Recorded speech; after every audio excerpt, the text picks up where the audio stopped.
আমি গোপা গঙ্গোপাধ্যায়।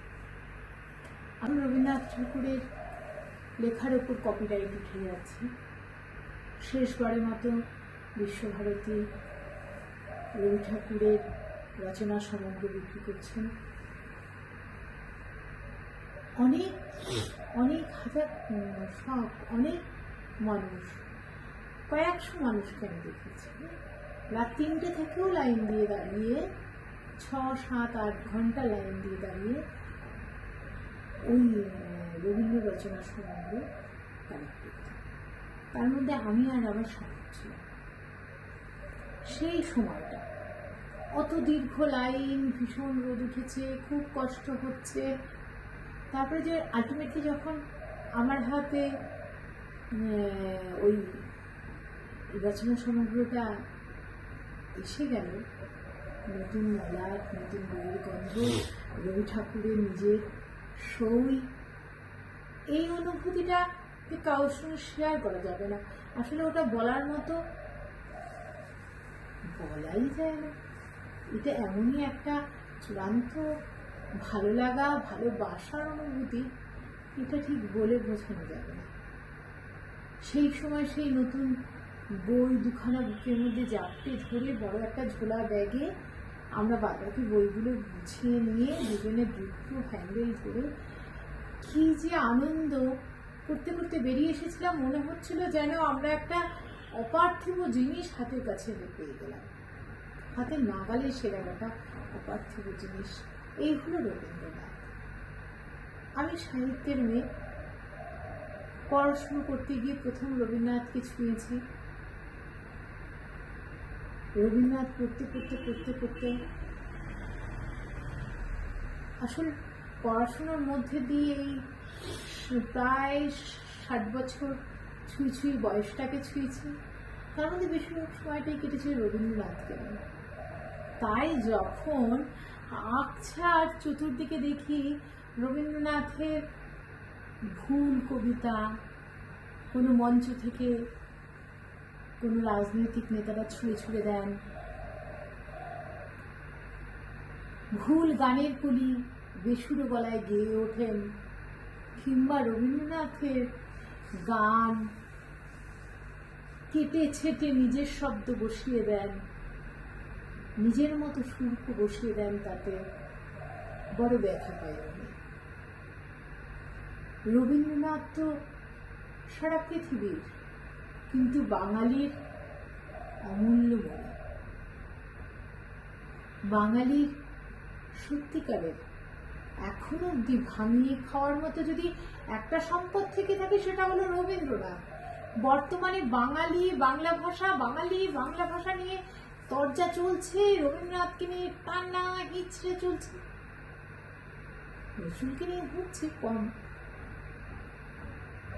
হলে কম বিকৃত করা হচ্ছে তাকে, সুকান্তকে নিয়ে হচ্ছে না, অন্য কবিদের নিয়ে হচ্ছে না, কারণ সেইভাবে তাদের নিয়ে বলার মতো হয়তো যারা কথায় কথায় রবীন্দ্রনাথকে তুলছেন তারা হয়তো অতটা পাণ্ডিত্য রাখছেন না, নাকি তারা তাদের ডাস্টবিন করে ফেলেছেন আমরা জানি না। আমরা তো সাধারণ মানুষ, আমাদের পক্ষে জানা সম্ভব নয়।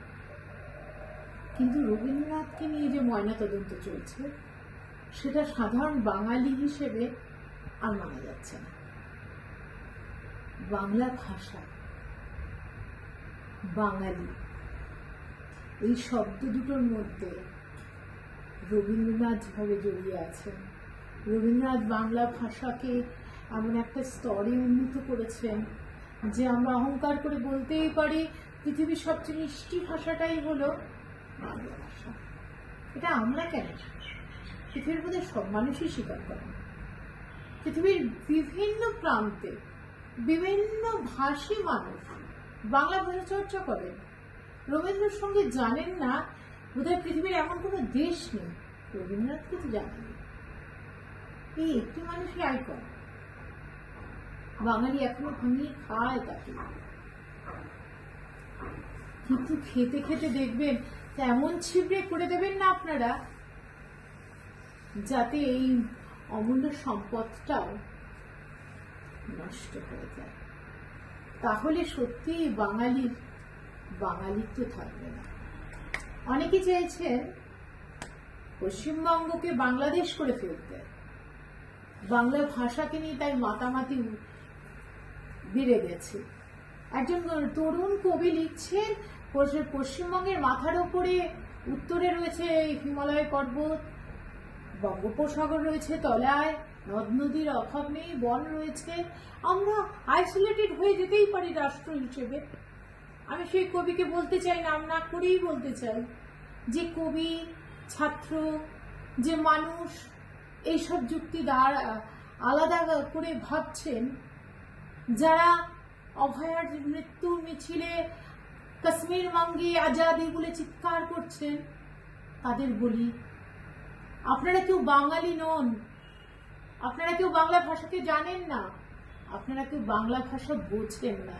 আর রবীন্দ্রনাথ কিন্তু নাই। রবীন্দ্রনাথকে বুঝতে গেলে যে বিদ্যেটা লাগে, সে বিদ্যেটা কটা বাঙালির আছে? আমরা তো সমুদ্রটার পাশে বসে ঘটিতে করে জল তোলার চেষ্টা করছি, সমুদ্রটাকেও অতল। তাই বাঙালি আর বাংলা ভাষা নিয়ে দেশটাকে আর ছোট করবেন না। এতে রবীন্দ্রনাথ লজ্জা পাচ্ছেন, মরমে মরে যাচ্ছেন। উনি ভাবছেন হয়তো বা কেন এত লিখে এলাম, কেন দার্শনিক হতে গেলাম। আপনারা ভারতীয় হয়ে বাঁচুন। ভারতবর্ষের একটা অঙ্গরাজ্য পশ্চিমবঙ্গ, তার ভাষা বাংলা। আমরা সফিয়া কুরেশি,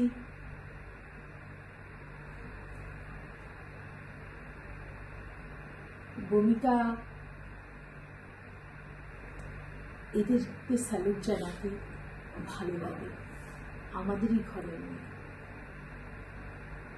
এখানে কোনো ধর্ম নেই, জাত নেই, ভাষা নেই।